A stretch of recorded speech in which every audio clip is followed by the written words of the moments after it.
Namaste. Uh, we are actually over with our psychoanalysis and DSM-5 series. And from today, we are starting a new series, which is psychoanalysis and mythology. And our today's topic is truth called myth, which is about Kamdenu and Kalpavriksha. Myth often tell us truth deeper than the truth our conscious minds know about ourselves. Psychoanalysis is a great tool to understand the foundation of mythology. And today, to discuss this subject, we have with us psychoanalysis consultant, Mr. Himanshu Vaidya. Namaste, sir. Namaste. Sir, can we start off with why do you think myths are so important to understand from a standpoint of psychoanalysis? Myths are very important entities in human life. There has been no society till now in history that did not have very strong myths. It seems that the human mind has no choice but to generate myths. And across history, communities, societies have been living with myths generated by the community and passed on by the community from one generation to the other. It is important to know what a myth exactly is before we go into its further understanding. Philosophy tells us there are objective truths, objective falsehoods, and in between is what is called the partial truth. The objective truths are like gravity. Nobody can dispute it. No human being will dispute that gravity exists. The truth that people are born and people die, nobody will exist. Nobody will contest that this happens so. These are objective truths. Objective falsehoods are like Harry Potter. Nobody will say they are true. Everyone knows it's a fantasy, including the author who writes it. So nobody claims it's true. So it's an objectively false entity. These are extremes. In between is an area where you have partial truths. Partial truths can be of many types. You can have scientific partial truths, like someone saying you can cure blood pressure by Ayurveda. For some people it will be true. For some people it will not work. So it is not a universal objective fact or objective truth, but definitely a partial truth because it does work upon one group of people. One can say, so this is a scientific partial truth. There can be another form of a partial truth where one says that angels exist. That's a very different kind of a partial truth than the scientific partial truth. This has more component of what other people will call fantasy. For the person who makes this claim, it may just be a belief or it may be a belief backed by experience. If it is a belief backed by experience, then we call it a subjective truth. If it is a belief without any experience, you still have a right to hold those beliefs, but we call those beliefs as beliefs and not subjective truths. These are personal beliefs. Somebody else can also call it fantasy. That's a different matter altogether. Now, just as individuals have these personal beliefs which are not backed by experiences at the conscious level, similarly, communities also have collective beliefs of this nature, which we call as myths. Now, myths are to a community what dreams are to an individual. They have a component of fantasy in them, but somehow they are very important You cannot equate the myth of Ganesha or the myth of Amrut Manthan or the myth of Dashavatar with Harry Potter. Both of them have fantasy content, but Harry Potter is a very different kind of a fantasy content and appeals to very different parts of us compared to these myths, which are myths of Indian society and have endured for thousands of years.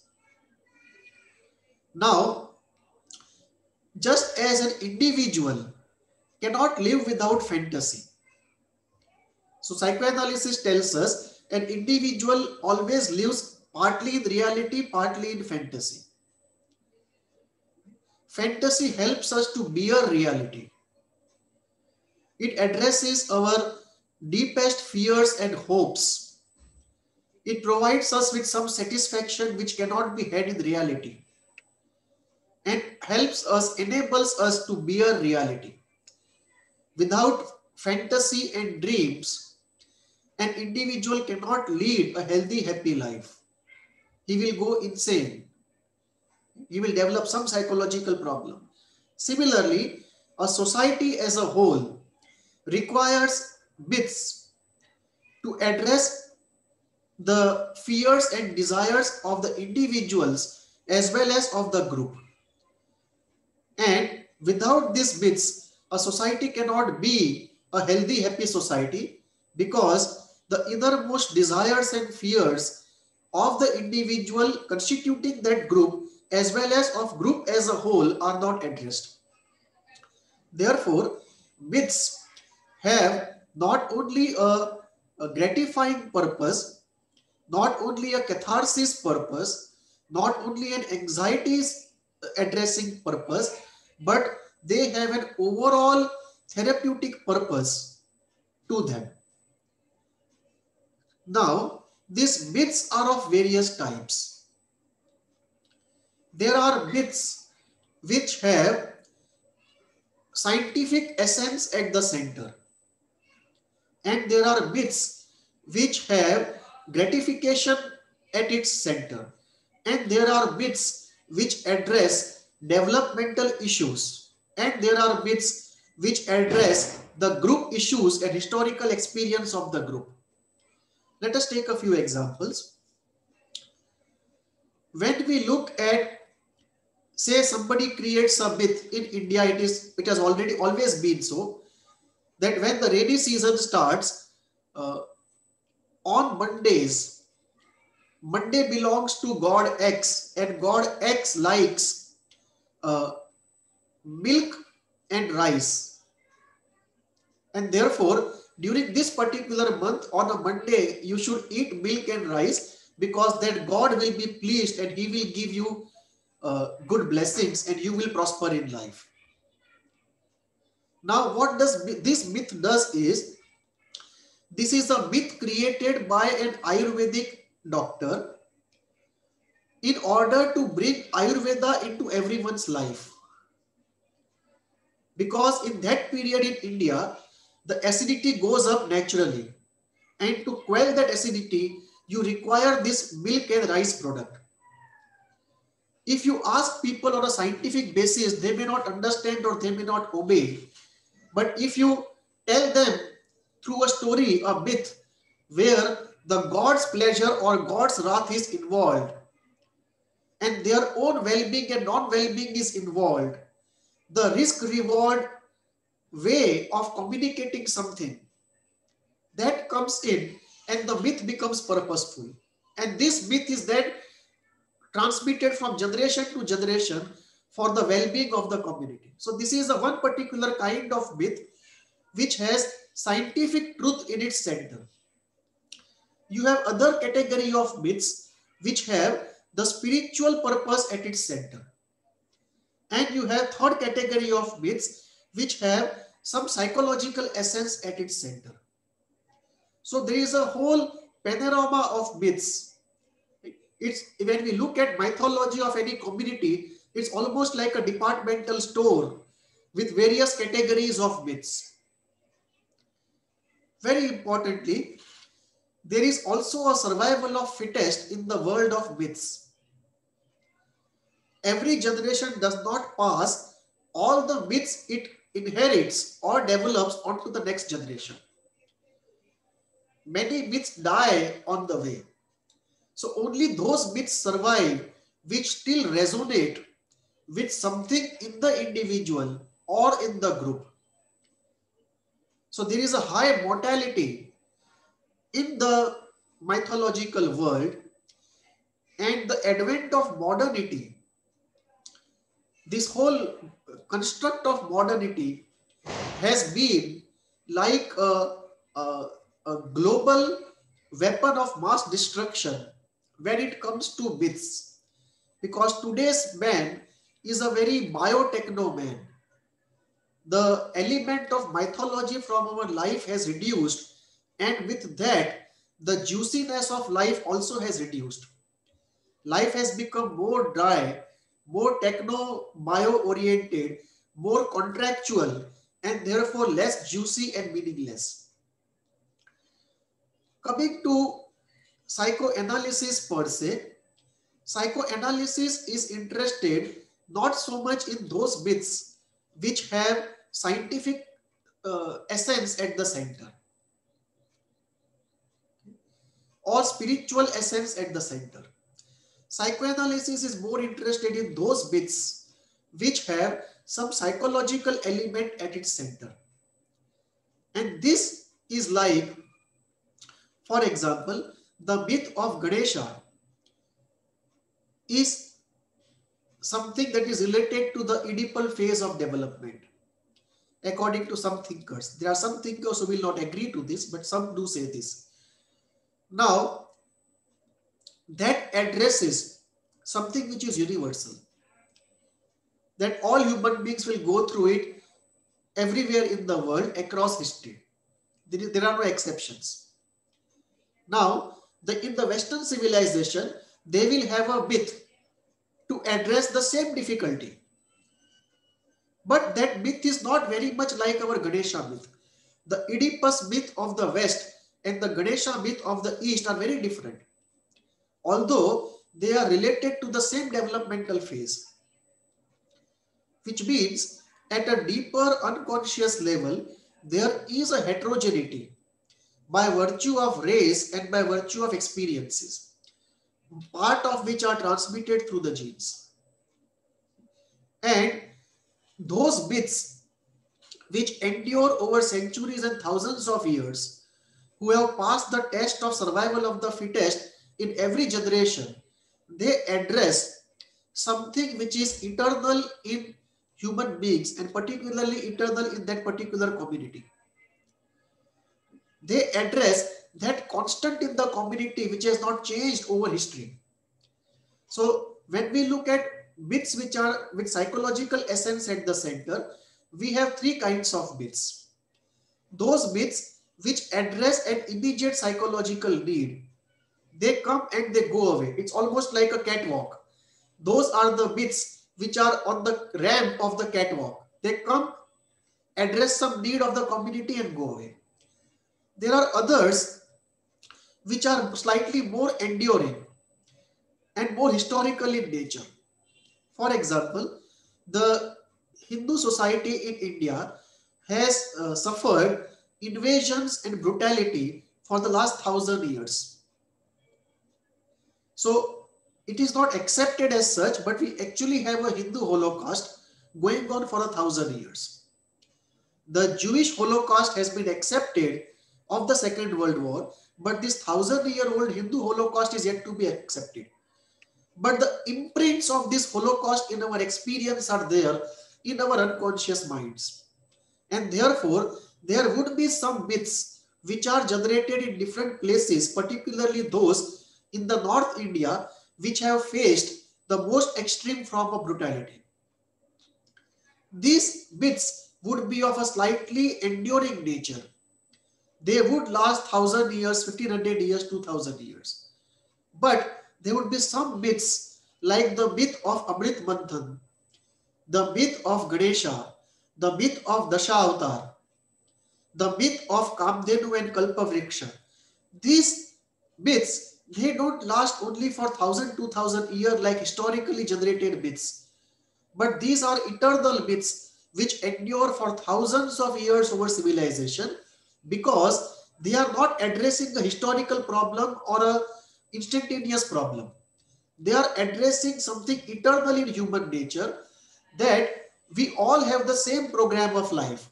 We all are born, we have an infancy, we have childhood, young age, mature age, old age, and death. The constant program of life.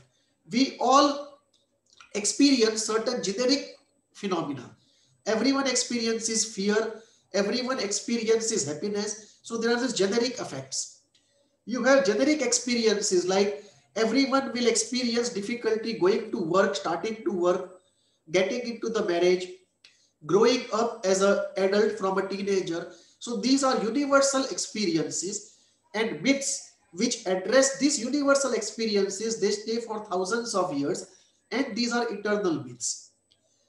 These myths are eternal and yet also customized from community to community. Psychoanalysis is interested primarily in these psychologically driven myths, whether they are of a short-term duration, a medium-term duration, which are of historical nature, or eternal long-term myths. And psychoanalysis is very much interested because these myths are a very interesting entity. Everyone knows they are not objective facts, and yet everyone feels deeply moved and deeply involved when you talk about them or when you discuss them. And they find them so interesting that they pass on from generation to generation. So it must be addressing some deep desire or fear or some purpose in the unconscious, which is why we get so interested and involved in something which we know ourselves has a large component of fantasy and very little of objective fact. So this is where the mythology becomes so interesting. It gives us a window, it gives us a royal road to the unconscious of individuals of a society and into the group unconscious as a whole. So before we move on, can you elaborate on the meaning of this enigmatic title with Kalpavriksha and Kamadhenu?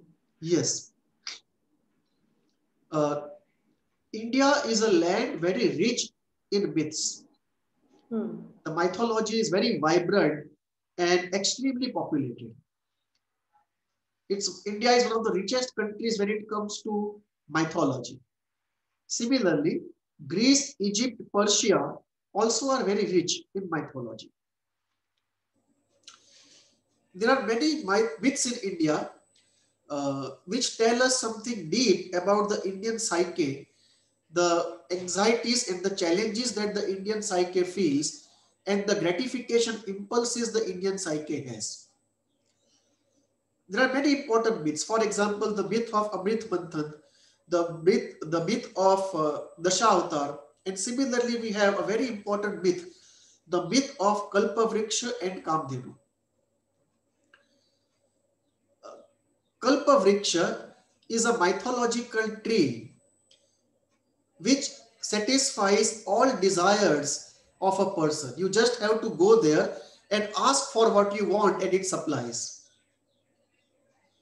Kamdhenu similarly is a cow.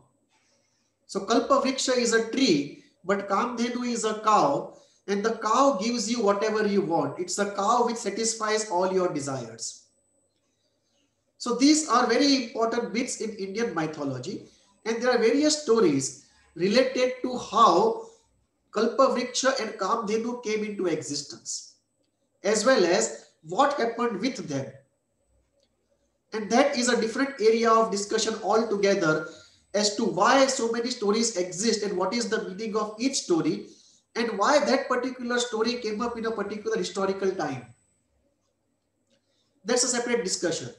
But today, psychoanalytically looking at it, we are looking at Kalpavriksha as an all-good, omnipotent, all-giving father. and Kamdhenu as the all good, omnipotent, all giving mother.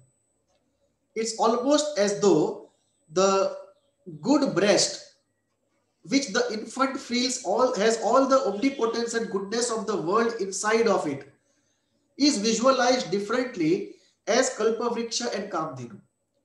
Almost like the woman would think of the all good father as Kalpavriksha, and the boy or the man would think all good mother as the Kamdhenu.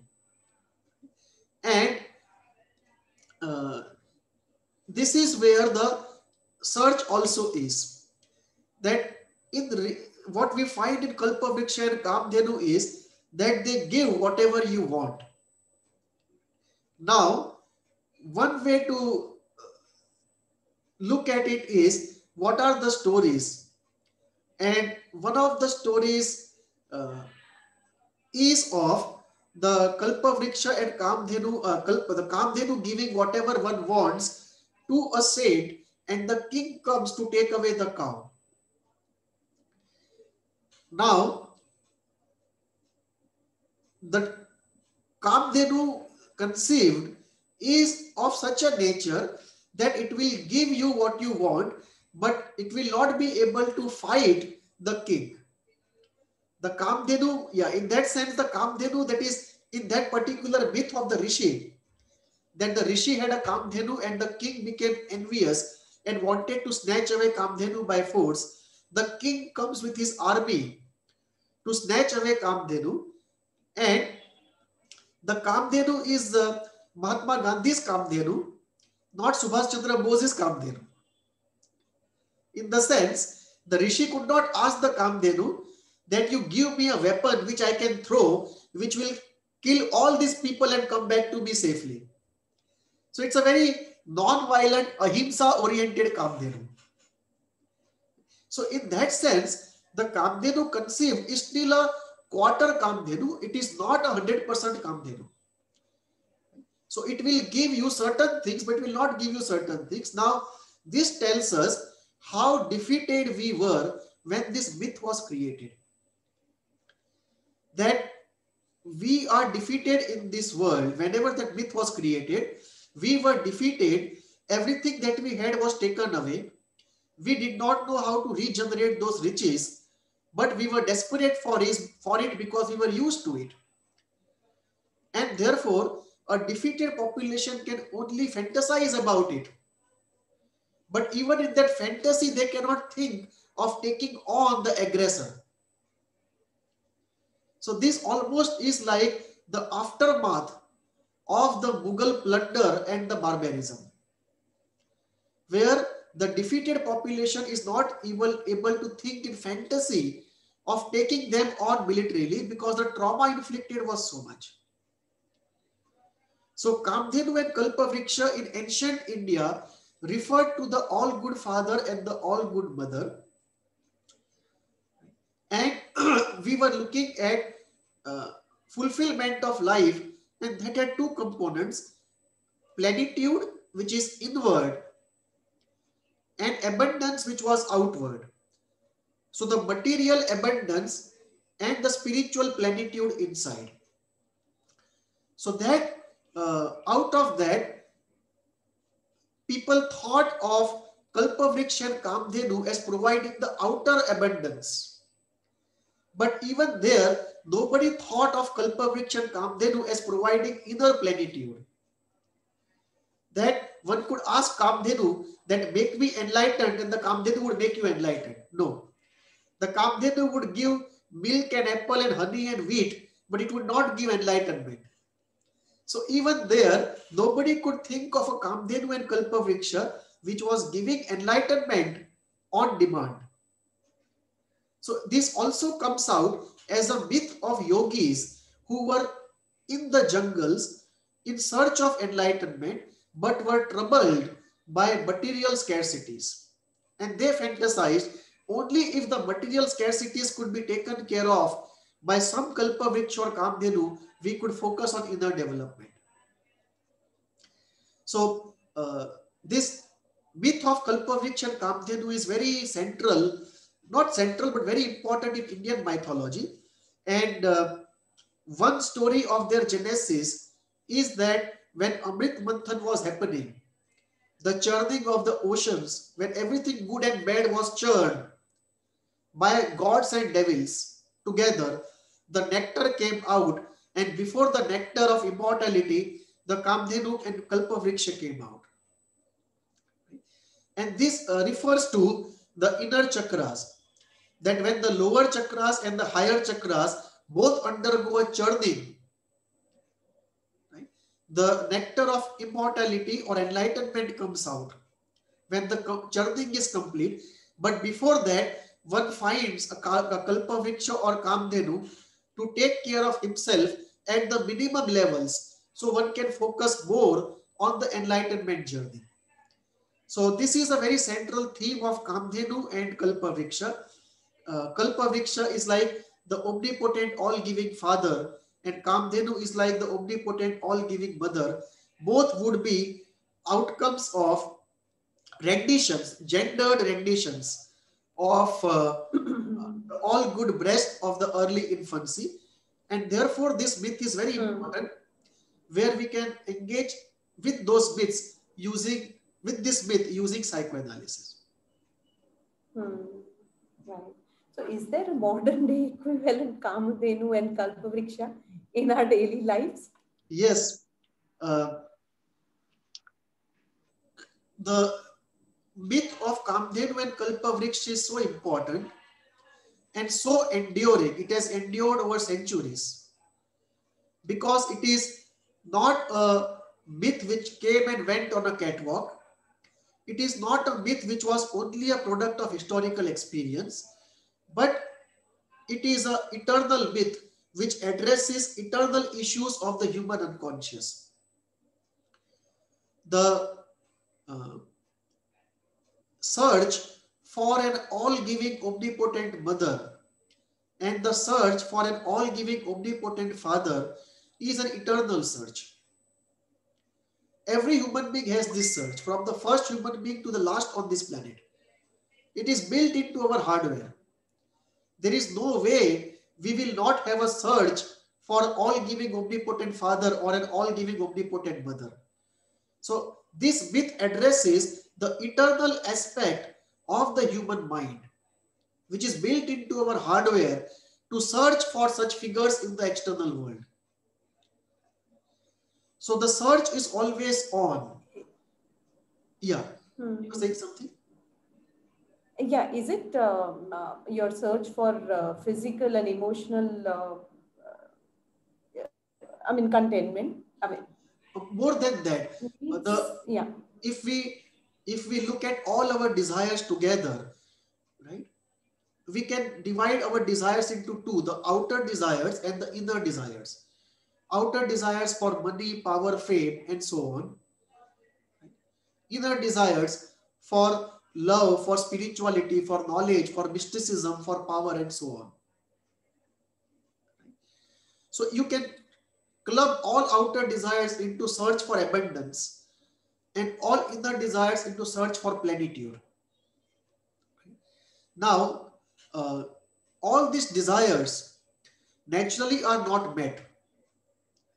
So it is human to be frustrated. There is no way you can be a human being and not be frustrated, because all desires are infinite in their existence. They cannot be satisfied. There is no way that you can say, my search for power is satisfied, I won't need power anymore. So all this, something which is called infinity of desire. All desires have a nature that they are never satisfied and they are recurring. And they all want variety. So non-termination, variety and recurrence, these are very much the nature of our human desire. And the desires being infinite, there is no way they can be fully satisfied. So to be frustrated is a very part of being human. There is no way we can escape that. And the moment we are frustrated, it is natural that we should fantasize the satisfaction. And therefore, personal fantasies will come out, and certain personal fantasies will be accepted by the group and they will become the group fantasies or myths. Okay. Now, in our life, the first search for Kamdhenu and Kalpavriksha is with our parents. But very soon we find father is not Kalpavriksha and the mother is not Kamdhenu. So then the search goes outside, and then we look at our teachers. Again, one is frustrated, and then one looks in lovers, and then in husbands and wives. But very soon we realize that we don't have Kalpavrikshas Kamdhenus. The more unlucky ones end up in a situation where the Kamdhenu eats grass somewhere and gives milk somewhere.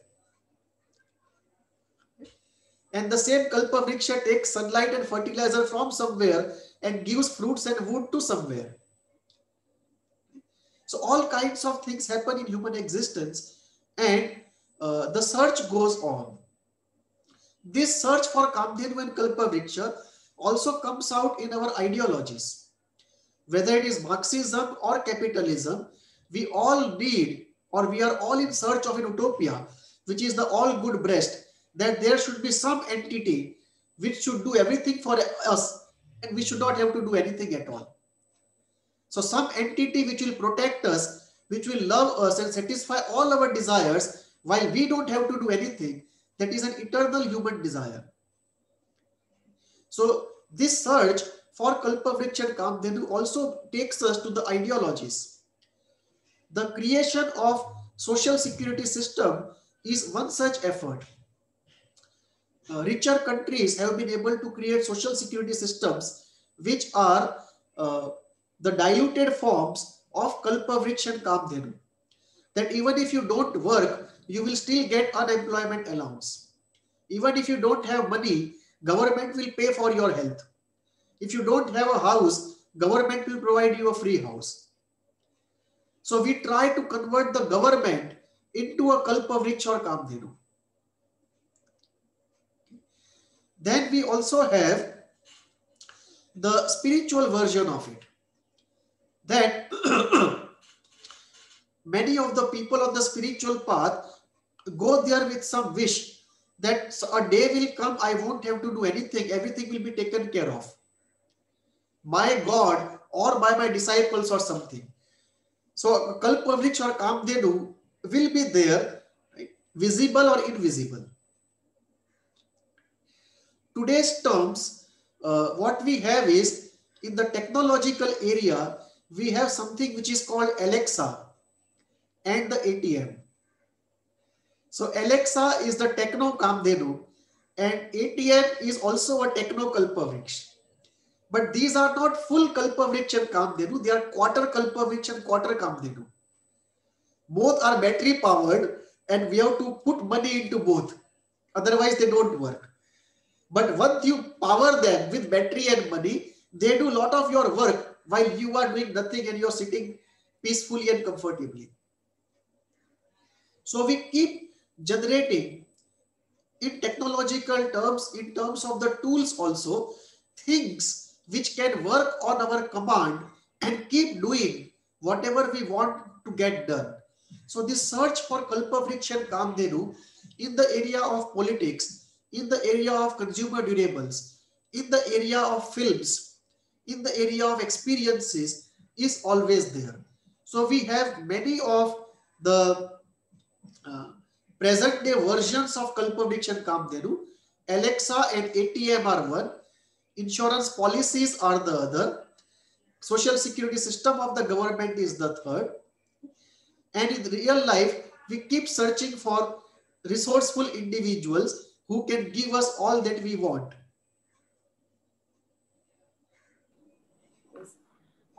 So then how does this psychoanalysis explain the myth individually and collectively? I mean, at an individual level and at a collective level. Maybe this particular or in general. Yeah. So at individual level, the Kalpavriksha is the search for the omnipotent, all good father, all giving father. The Kamdhenu is a search for all-giving, omnipotent, resourceful mother. The search also is very paradoxical, because what we want is a Kalpavriksha or Kamdhenu which has all the power in the world but still is obedient to us. And it's a very strange situation, because we are not omnipotent and therefore we require Kalpavriksha and Kamdhenu. Now, we are not omnipotent, but we want an omnipotent object to be submissive to us. We want an omnipotent object to be obedient to a non-omnipotent person. This is logically inconsistent, but this is definitely our fantasy. And therefore, this psychoanalytically means that we are looking for an all good obedient mother or an all good obedient father. And this is very, very important, because this myth addresses that thing, that we are looking at an all good but omnipotent father. And this is something which we keep looking in terms of partners also. Many husbands look at the wife to be, they want the wife to be an all good omnipotent mother but submissive to them. A mother they can control. And many of the wives want a husband who is an omnipotent, all-giving father, but in their control. So they want a obedient father. So this is where the paradoxical nature of it comes in, that the fantasy is that a non-omnipotent object wants an omnipotent object to be obedient to it. But given the nature of the fantasy, because it's a fantasy, it can go on, although logically not consistent. Psychoanalytically, it also means that a group which has faced tragedies has to address those tragedies with myths. And these myths are forms of catharsis. They are forms of communication. And they are also forms for transmitting wisdom from one generation to another. Just as in pharmaceuticals, we have something called the drug delivery system. That if you want to give a drug for the heart, you take it into the stomach, and from the stomach to the heart, some chemical takes the real medicine to the heart. The drug delivery system, as they call it. In that sense, the myths are also the wisdom delivery vehicles from one generation to the other.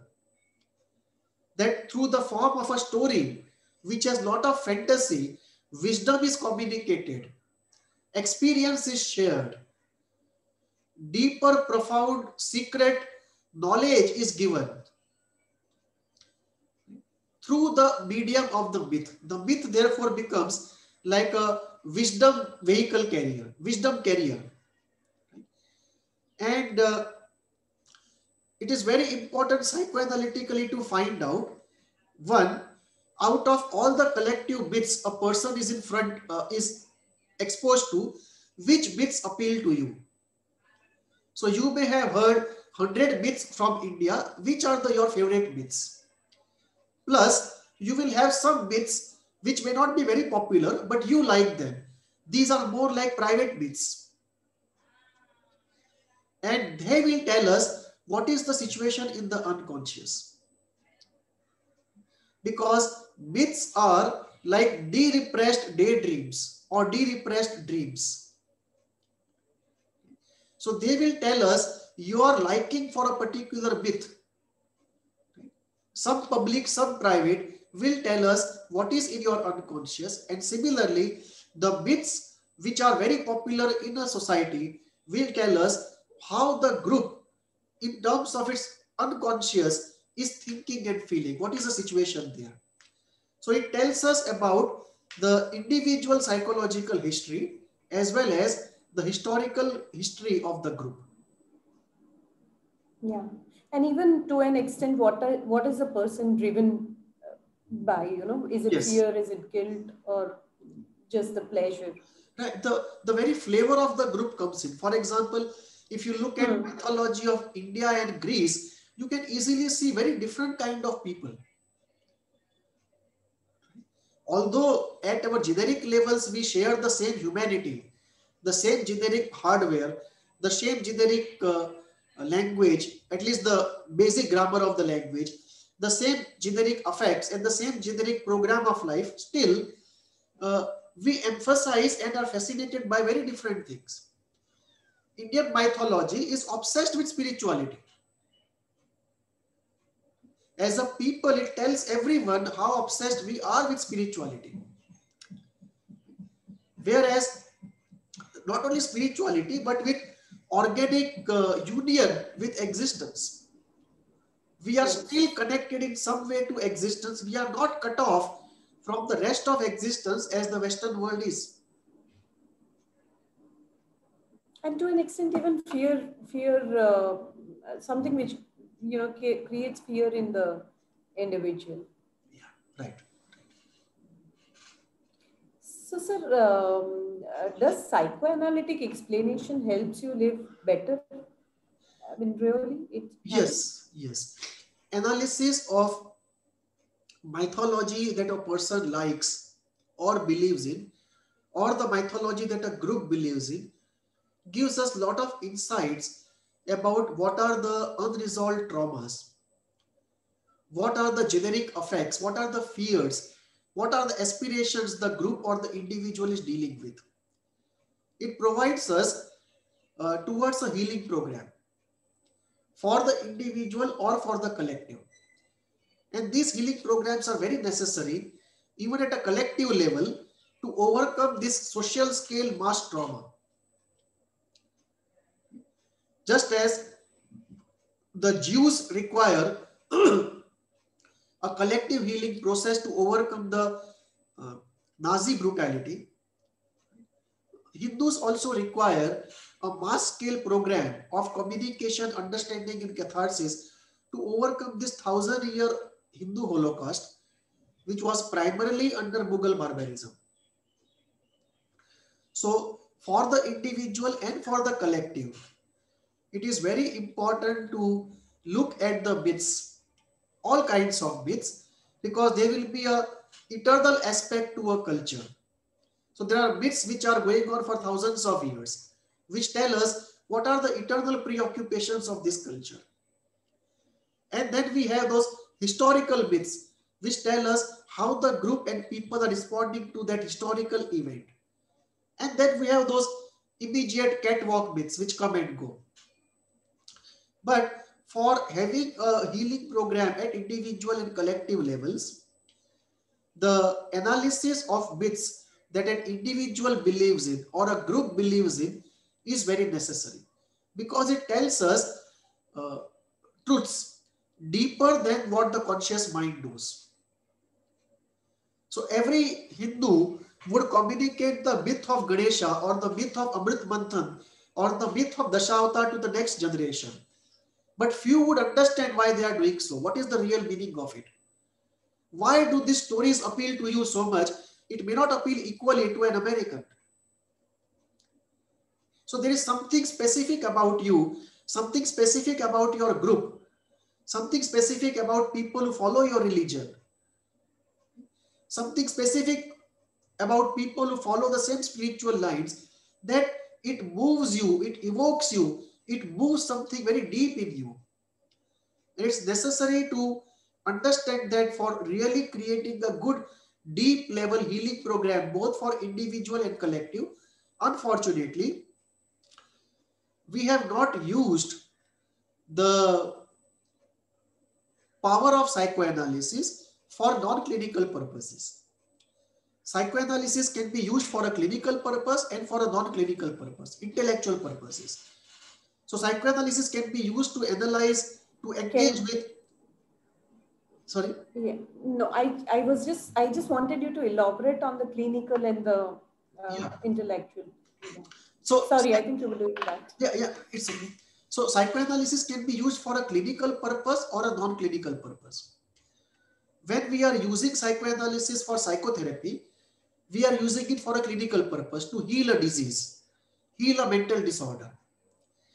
When we are using psychoanalysis to understand better other areas of humanities like mythology, literature, films, spirituality, philosophy, then we are using psychoanalysis for a non-clinical purpose. This is more for an intellectual purpose.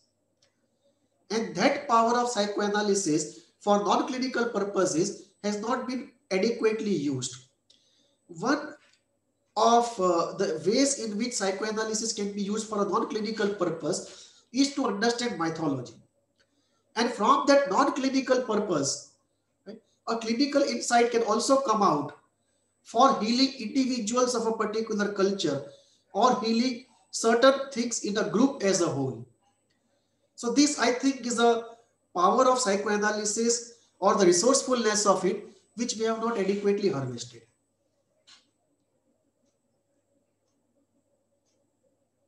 So is it fair to say the Jung's individuation process, is it search for Kalpavriksha and Kamadhenu? Slightly complicated. Let us Okay. first look at uh, the various flavors and colors in which Kamdhenu and Kalpavriksha come in mythology.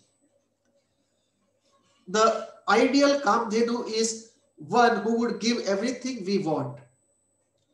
The ideal Kalpavriksha is one who would give everything that we want. However, even in mythology, we have different types of myths. In some myths, this ideal Kamdhenu and Kalpavriksha are 100% givers, omnipotent. In certain myths, they are semi-Kalpavriksha and semi-Kamdhenus. Like in the myth of the Rishi, where the Rishi has a Kamdhenu and the king comes to take it away by force. Now that is a very non-violent Kamdhenu who can give the material things but who cannot give a victory in a war. It's a semi-Kamdhenu. Right? Similarly, you also have those quarter Kamdhenus or semi-quarter Kamdhenus, which give a very limited amount of things to you but cannot go beyond it. Now, when we come to the Jungian process of individuation, the Jungian process of individuation is slightly different from what is called the quest of enlightenment in the East. Because of certain reasons. One, the goal of enlightenment and individuation as a goal are very different goals. In the goal of enlightenment, you are looking at freedom from desires and fears and presence of awareness and bliss. In individuation, you are looking at living out your authentic self and becoming the best version of yourself. Realizing your true potential, transforming yourself to as much good as possible, and giving back to society as much good as possible. The goal is not enlightenment. The individuation falls much shorter than enlightenment. Now, for individuation, we require at least 3 quarter Kamdhenu or quarter Kalpavrikshas. For example, to individuate, we must know what we are ourselves before we can release that into the world. We don't want to live unconsciously. We want to know, deeply speaking, authentically speaking, what we are, what is our potential, what is the best version of ourselves we can become, and then practice it out in the world. To do that, we require 1 quarter Kalpavriksha or Kamdhenu in the form of a therapist who helps us to know ourselves inside. The second quarter Kalpavriksha or Kamdhenu in the form of a professional mentor where we work. And 1 quarter Kamdhenu or Kalpavriksha at our home or in some relationship to take care of us. When these three quarter Kamdhenus or Kalpavrikshas are in place, then we are able, it's much easier for us to know ourselves, and ourselves become Kalpavriksha or Kamdhenu at least to the quarter extent. So we can ourselves become a quarter Kalpavriksha or Kamdhenu for the society or for somebody else. And this is where the Kalpavriksha and Kamdhenu in Jungian terms internally is the self. The self is the Kalpavriksha or Kamdhenu who provides us all the insights which are coming out in therapy and which are being practiced in the real world. So, in essential sense, the self is the Kalpavriksha or Kamdhenu, but that self is a semi-Kalpavriksha, not semi, it's a quarter Kalpavriksha or Kamdhenu. It is not going to lead us to enlightenment in the Jungian sense. It's only going to lead us to individuation, much shorter than enlightenment.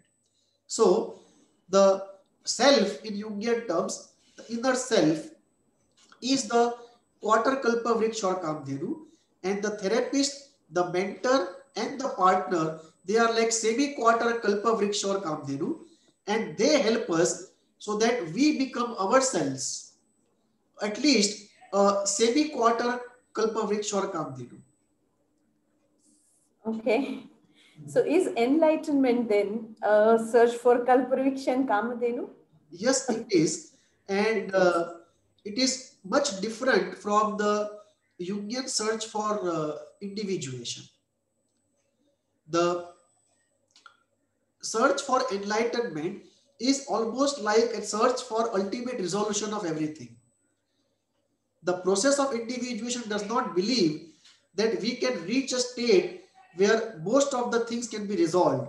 We are still navigating through life as best as we can, becoming a best version of ourselves, but still we are a normal human being with ordinary desires and fears to some extent. Whereas in enlightenment, we are looking at a final resolution, the final solution in a positive sense of our desires and fears.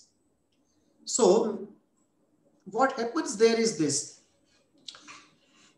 As a goal, enlightenment is very different goal from individuation. It's a much larger, higher goal and much deeper in terms of its intentions. It is almost like a final solution of our problems. Now, what happens is, if somebody reaches there, then what happens? If somebody reaches there, so yes, first, enlightenment is like search of a Kalpavriksha, where all our problems will be resolved at last and we will be free of all problems. So it is a search for Kalpavriksha and Kamdhenu.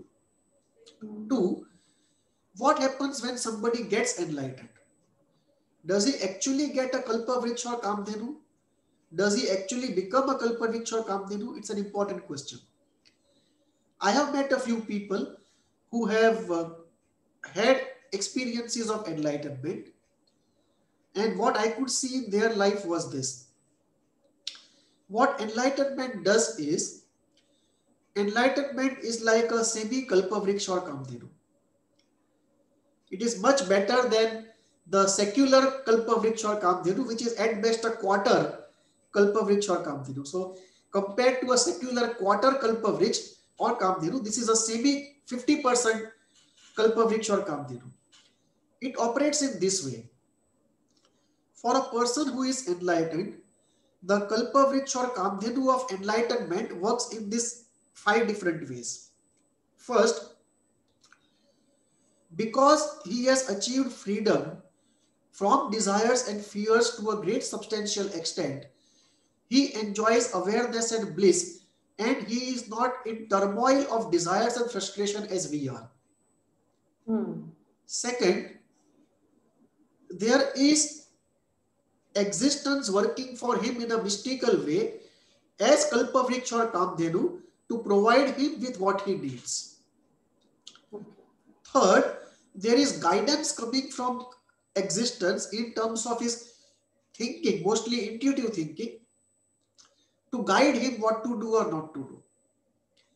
Fourth, mystical powers often arise, not always, but often arise.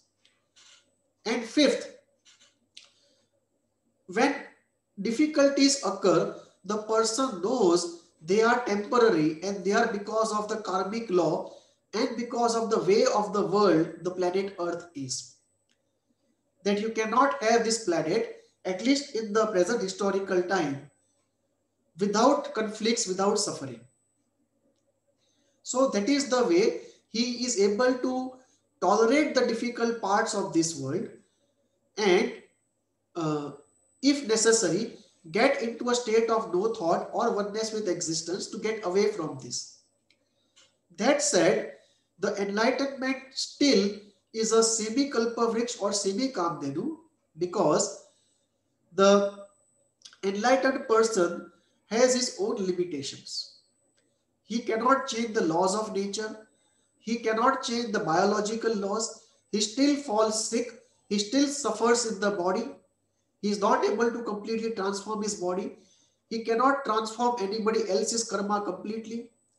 He cannot reduce, substantially speaking, the evil in this world or the tragedy in this world.